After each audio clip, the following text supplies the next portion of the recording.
coaches? Welcome to the 2026 NAIA GPAC football season. I'm creating this video for you. One, you could go back to throughout the season to get information covered in this coaches meeting, because I know there's going to be a lot of responsibilities and stuff between right now and during the middle of the season. So at any time you could come back and take a look at this video. And two, just in case I'm not able to join you during the coaches meeting, I wanted to create a video to go over these main topics.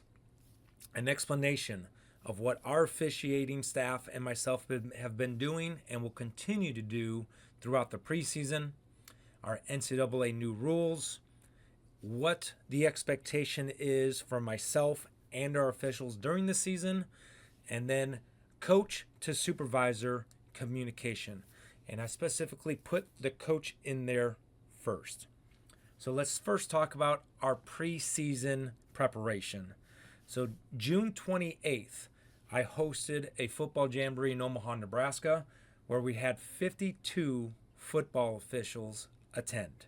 That is time away from their work, their family, to invest in their craft as a football official.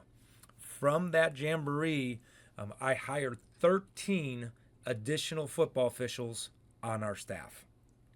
There were 2 new hires, but the new hires were on our supplemental staff last year. And both of them were at the jamboree, but they were placed on a crew prior to the jamboree. But now we have 13 new football officials in our education system. We're going to be working JV games, in our training tapes, going to be at our staff meeting coming up here in August. And what I have asked the crew chiefs to do, after that jamboree, I sent out crews. Organize crew responsibilities, crew communication. A week later, I sent out games through October 10th. Communicate with the crews on what Saturdays they can and can't work. And then we have coming up in August our staff meeting, where we ourselves are going to go over the new rules, the new mechanics, the points of emphasis, and then the NAIA information that we got from other supervisors and Vince Hayes, the overall director of NAIA football officials. So there's been a lot of preparation thus far. There's still a lot more to accomplish when it comes to officials getting ready for the season. Now I'm going to transition over to the new rules and a couple video clips of these new rules. If I am not in attendance and can't answer questions over these new rules, please send me an email and I will be able to give clarity or give you a call to give you clarity of the new rules. So let's take a look at these new rules via video. To the targeting rule, our most important player safety rule. And the targeting rule continues to drive a positive change in player behavior in terms of use of the helmet, and targeting fouls continue to trend down. Now, with this change, if a targeting foul is upheld in replay, the player is still disqualified from the game, but the carryover disqualification for second half targeting fouls is now eliminated. And as noted in the first bullet, this is an experimental rule for 2026. Our commissioners support this rule, but want to evaluate this change at the end of the season. Now, even though the carryover disqualification is eliminated, the rule has been bolstered for players committing multiple targeting fouls in a season. And if a player receives a second targeting foul within that same season, they're disqualified from that game and the first half of their team's next scheduled game. So with that being said, NAIA, since there is not a suspension on the first targeting, but there is a suspension on the second targeting, coaches, if you have a player called for targeting and confirmed by review, and you do not think it's targeting, in years past we would have a panel and we would agree or disagree with you. We are not doing that this year in the GPAC. We are actually, any targeting foul you feel that should not have been targeting, we need to get that appeal by Sunday, because I have to get that appeal to Vince Hayes at NAIA by Monday, and he will have an answer for us by Wednesday. So it's important that it goes to the NAIA office if you want to appeal, because if your team makes the playoff, if the appeal is overturned and it is not targeting, that player is now down to 0 targeting fouls for the year. And we're going to keep track of that at the NAIA office, because if it's 1 targeting during the regular season, we never appeal it. That targeting is still on for playoffs. So now playoffs, now they have a target in playoffs. That's their 2nd targeting of the year. So any targeting foul you feel that is not targeting, you appeal it to myself by Sunday. I send to Vince Hayes on Monday. We get a final ruling on Wednesday. If he overturns it, the player is at 0. He could still play the next week. If it's upheld, the player can still play that next week. He just sits at 1 targeting for the season. So we're going to take a look at a play from last season that is targeting, but how it can impact the end of the season when it comes to the enforcement and suspension. Illustration of this targeting change from the Celebration Bowl in 2025. It's late in the 4th quarter. We get a pass complete over the middle, and we're going to get a flag from our umpire for targeting. Now, there's no change in the rule on the elements of targeting. Here we have a defenseless receiver, an indicator of targeting as the defender attacks, lowers the head, leads with the head, and there's forcible contact to the head of the defenseless player. So this is targeting. But now, even though this is in the 4th quarter, there'd be no carryover disqualification to the next game. And since this was the last game of the season, there's no carryover to the 2026 season. This next rule is probably going to produce the most questions from your special teams coach. So please listen to the new rule.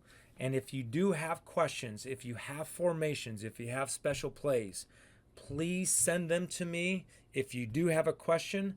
That way we can let you know legal or illegal before you take up practice time of implementing it. Our second significant change for 2026 is with numbering exceptions on a scrimmage kick formation. Now, the intent of this change is to allow the defense to readily identify eligible and ineligible receivers when the offense is lined up in a scrimmage kick formation. Now, the main components of a scrimmage kick formation remain unchanged. You have to have a kicker at least 10 or more yards behind the neutral zone, or a potential holder and potential kicker 7 or more yards behind the neutral zone. Nobody can be in the frame of the body of the snapper or in the direct path from the snapper to the kicker. But what has changed, to qualify as a scrimmage kick formation, the offense must either have 5 linemen wearing jerseys number 50 to 79 or meet the numbering exceptions requirements under Rule 714, which we'll cover momentarily. And still, to qualify as a scrimmage kick formation, it must be obvious that a kick will be attempted. Now, if the offense is lined up in a scrimmage kick formation, they may have fewer than 5 players numbered 50 to 79 on the line, subject to the following conditions.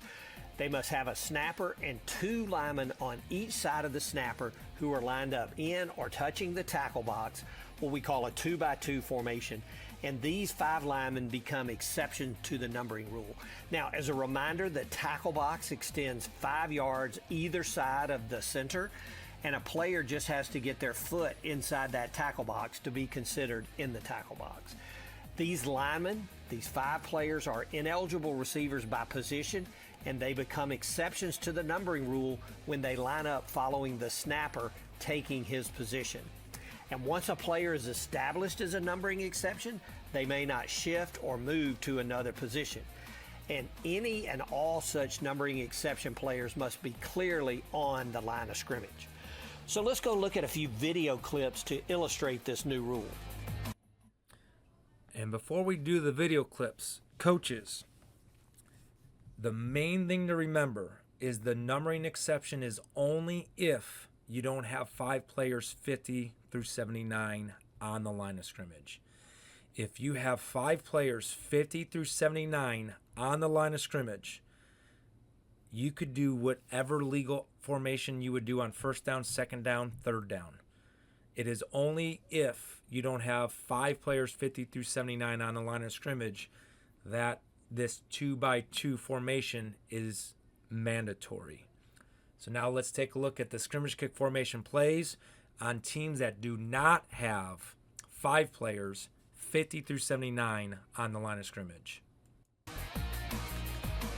This first play, we see the kicking team lined up in a 2-by-2 formation with these players clearly in the tackle box. So this is a legal formation even without 5 linemen 50 to 79 in the game. In this next formation, we see from the end zone view that the offense is not in a 2-by-2 formation. They're in a 3-by-1 setup, and they don't have 5 linemen number 50 to 79 in the game. And so this is not a legal formation. Even if the third lineman to the right is in the tackle box, it must be a 2-by-2 formation to be legal. And with this, if 1, 2, 3, 4, 5 were 50 through 79, this can be a legal formation.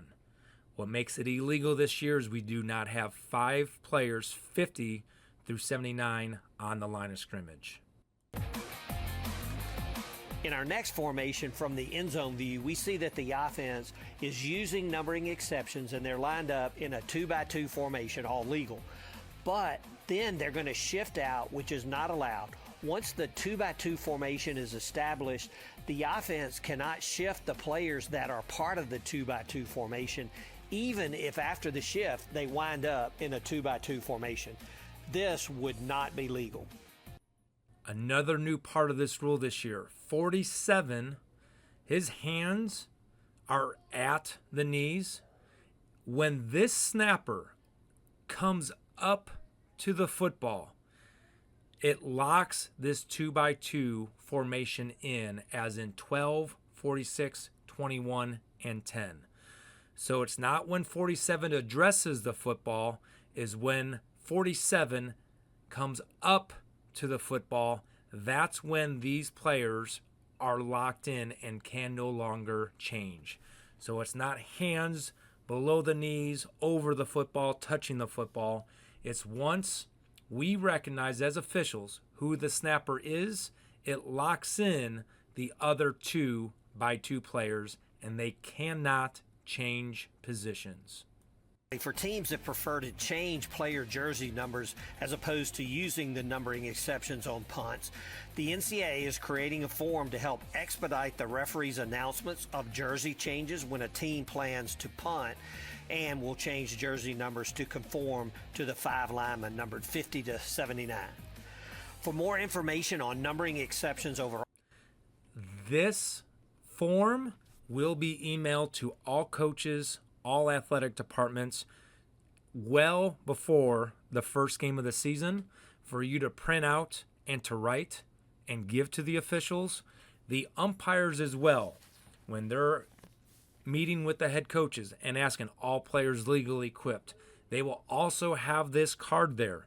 At that point, your special teams coach can fill out the card for the officiating crew.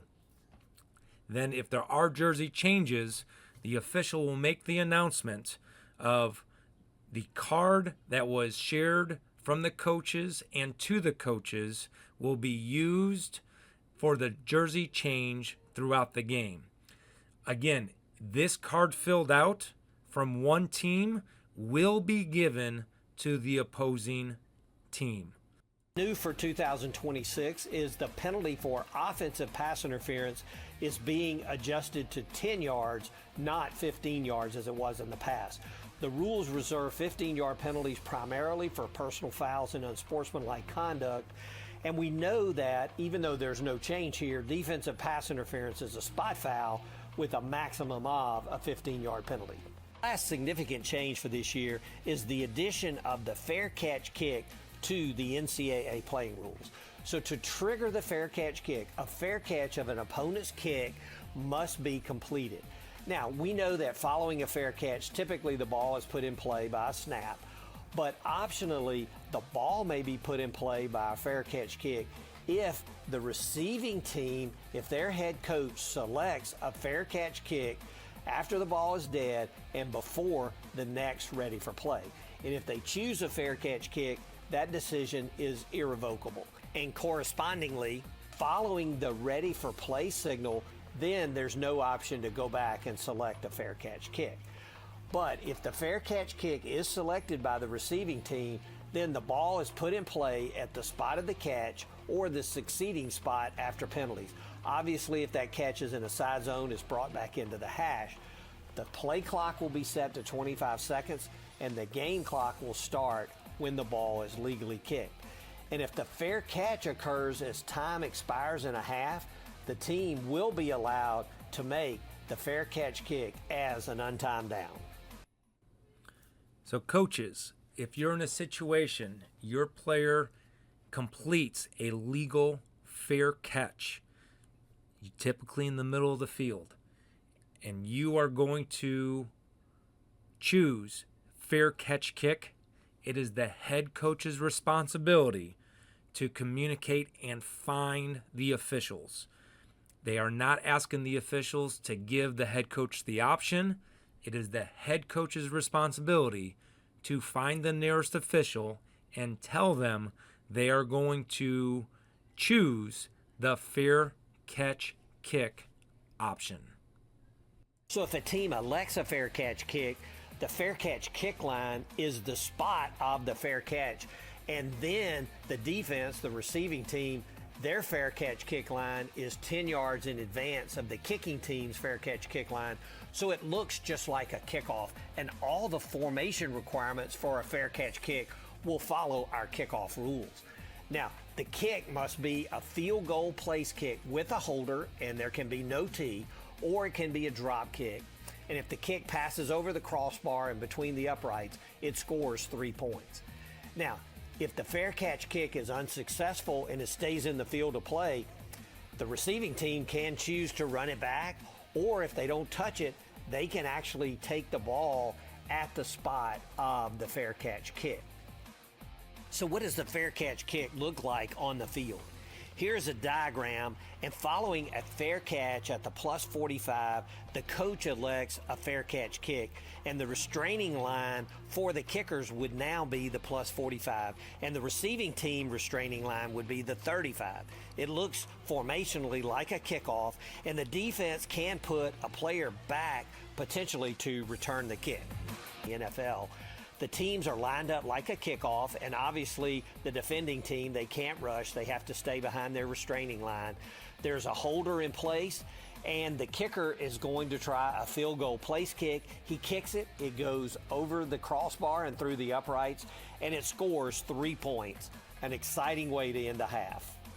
And the last point on this, if there's time left on the clock after this fair catch kick, if this ball is kicked, it is unsuccessful, untouched by Team B, the ball will be placed back at the spot where that kick was made.